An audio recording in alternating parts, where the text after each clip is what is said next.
Habang binabaybay ang National Highway, sumemplang at tumaob ang isang tricycle sa Mangaldan, Pangasinan. Tumilapon din ang isang motorcycle rider.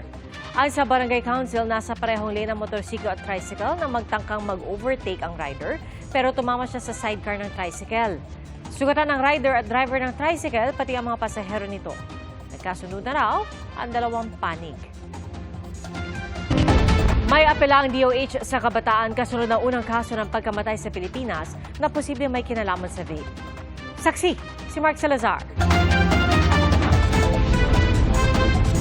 Sa unang pagkakataon, nakapagtala ang Department of Health ng pagkamatay na hinihinalang may kinalaman sa pagve-vape. Edad 22 pasyente, lalaki at walang tukoy na comorbidity. Dinala siya sa emergency room noong 2023. Batay sa pag-aaral, bigla na lang nakaranas ng 2 araw na severe chest pain ang lalaki matapos ang isang sports activity. Bago ito, 1 linggong nakaranas ng ubo, lagnat at pagsusuka ang pasyente. 22 anyos na namatay sa heart attack. Wala siyang risk factors maliban sa araw-araw siyang nagve-vape for the past 2 years bago siya atakihin sa puso. If you will read the case report, nakita 2 vessel block, no, Dr. Limpin, na 2 artery sa kanyang puso ang nabarahan. Tapos yung kanyang lungs, merong consolidation, ibig sabihin nagdikit-dikit yung loob ng lungs niya kahit walang mikrobyo na usually infection yung nagkukos. Batay pa sa pag-aaral, walang history ng paninigarilyo, alcohol intake o paggamit ng illegal na droga ang lalaki. Hindi rin daw ito nahawaan noon ng COVID-19. Pag pumasok yung mga kemikal na nandoon sa vape, naninigas yung mga paligid ng mga ugat na ito. Ngayon, nanigas sila at nabarahan, ang dugo ay hindi nakarating sa puso. Sa datos ng Global Youth Tobacco Survey, 14.1% o 1 sa bawat 7 Pilipinong estudyanteng edad 13 to 15 ang gumagamit ng e-cigarette. Kahit sa batas, nakalagay na ang pwede lang mag-vape o gumamit ng e-cigarette mga edad 18 pataas. Kaya panawagan ng DOH sa kabataan. Yung puso nyo, okay lang masaktan kung pag-ibig, pero huwag nyong saktan na vape ang gamit. Pero nang magtanong kami sa iba pang nagve-vape, hindi sila natitinag. Siguro po, baka may hindi niya lang po nagagamit ng tama or baka may iba po siyang ginagawa bukod po sa vape. Chinek ba nila yung family kasama, so malamang considered yung family history ng patient, no? Case to case basis kasi marami rin naman akong kilala na nagve-vape, so sa kanila wala pa. Aminado ang mga health expert na lumalamang ang marketing ng mga vape company online laban sa kanilang health campaign. Sa datos ng Global State of Tobacco Harm Reduction Project, aabot sa 81.9 million ang gumagamit ng vape sa buong mundo noong 2021. At ayon sa World Health Organization, tinatarget pa rin ng tobacco companies ang kabataan sa pamamagitan ng social media at sports at music festivals. Nakakainganyo rin ang iba't ibang flavor ng mga vape. There are over 16,000 flavors of e-cigarettes on some markets. E-cigarette use among young people is exceeding that of adults in many countries, and globally, an estimated 37 million children aged 13 to 15 years use tobacco. Nasa senior high school, you want to see this 18 years old carrying those vapes in lanyards in school? Online trades allowed. Ito yung pinaka nakakatakot kasi where do our children went during the pandemic? Online, nagpa-pop yan sa kanilang mga feed. Kaya nais ng DOH na amyendahan ng vape law para makatulong sa kampanya. Gawing 21 years old imbes na 18 ang papayagang mag-vape o e-cigarette. Ipagbawal ang kaakit-akit ng mga fruity flavors at paghigpitan ng online selling ng mga ito. Para sa GMA Integrated News, Mark Salazar, ang inyong saksi. Kinatulang guilty si dating US President Donald Trump kaugnay sa pamemeke umano ng mga dokumento para itago ang pagbabayad niya ng hush money sa adult film actress na si Stormy Daniels bago ang 2016 elections sa Amerika. Si Trump ang kauna-unahang dating Pangulo ng Amerika na na-convict sa isang krimen. Pero tatakbo pa rin daw siya sa eleksyon sa Nobyembre. At kahit convicted na, pwede pa rin siyang mangampanya at manalo. Ayon sa kampo ni US President Joe Biden, ipinakita ng naturang hatol na no one is above the law. Muli naman itinanggi ni Trump ang alegasyon at sinabing kahihiyan at rigged o minanipula ang paglilitis. Naharap siya sa parusang 4 na taong pagkakakulong. Pero sa ulat ng Reuters, kadalas ay multa at hindi naman kulong ang naging pinal na sentensya sa ganitong kaso kung wala namang ibang criminal record ang nahatilan.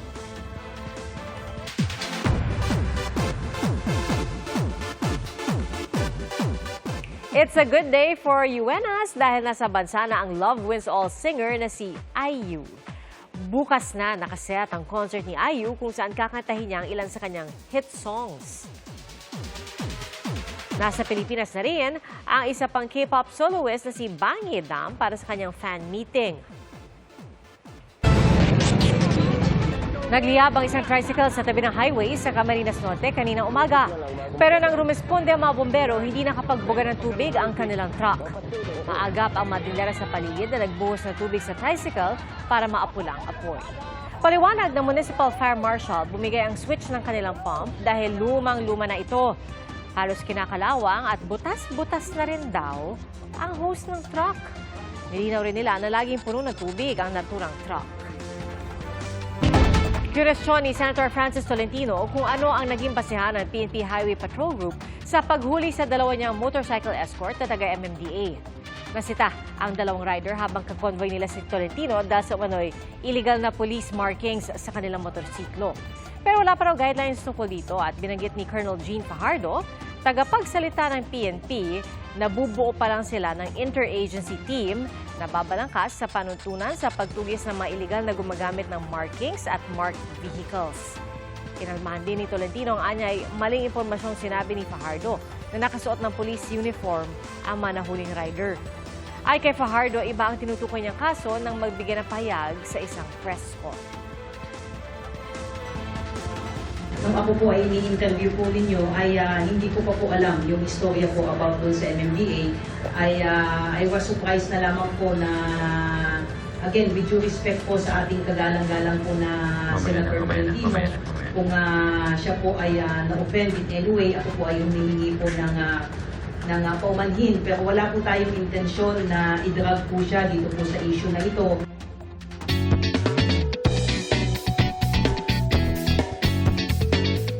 Nahuli na isang kindergarten pupil sa Isabela ang kiliti ng mga netizen dahil sa pagkabibo niya sa kanyang graduation speech. At isang lola naman sa Camarines Sur ang nag-uwi ng karangalan sa kanyang pamilya matapos makagraduate sa senior high school. Ating saksihan. It's graduation season. Kaya naman all smiles ang 70 anyos na si Lelia Calyao ng Camarines Sur. Pero hindi lang siya proud sa mga apong pagmamarcha, kundi siya mismo proud na umakyat sa stage para sa kanyang senior high school diploma. Masaya po, masaya kasi na-achieve po ng aking pangarap.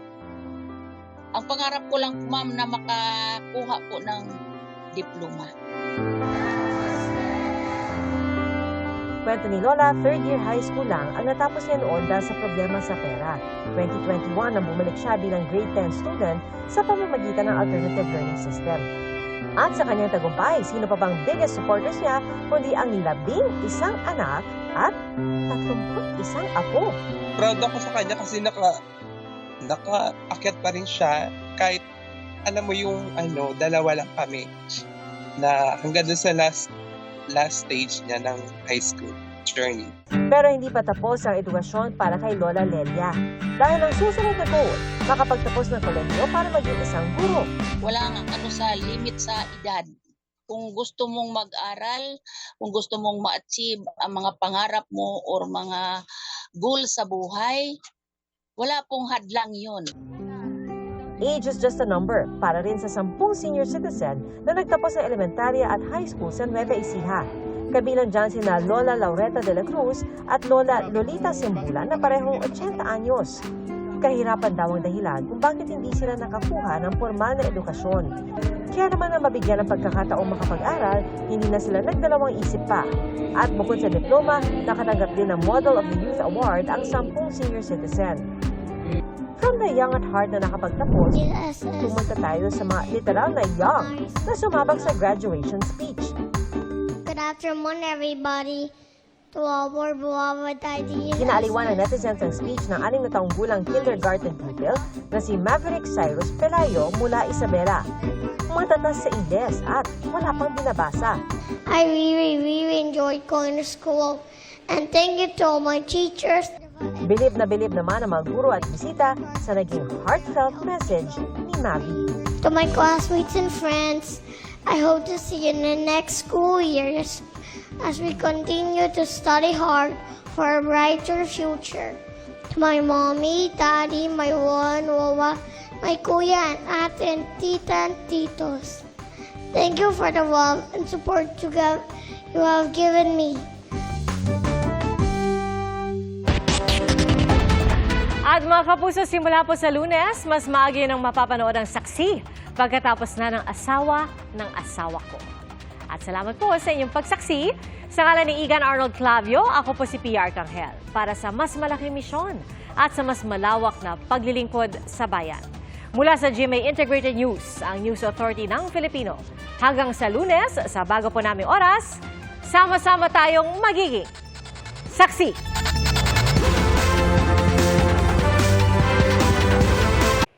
Mga kapuso, sama-sama tayong maging saksi. Mag-subscribe sa GMA Integrated News sa YouTube at para sa mga kapuso abroad, samahan niyo kami sa GMA Pinoy TV at sa www.gmanews.tv.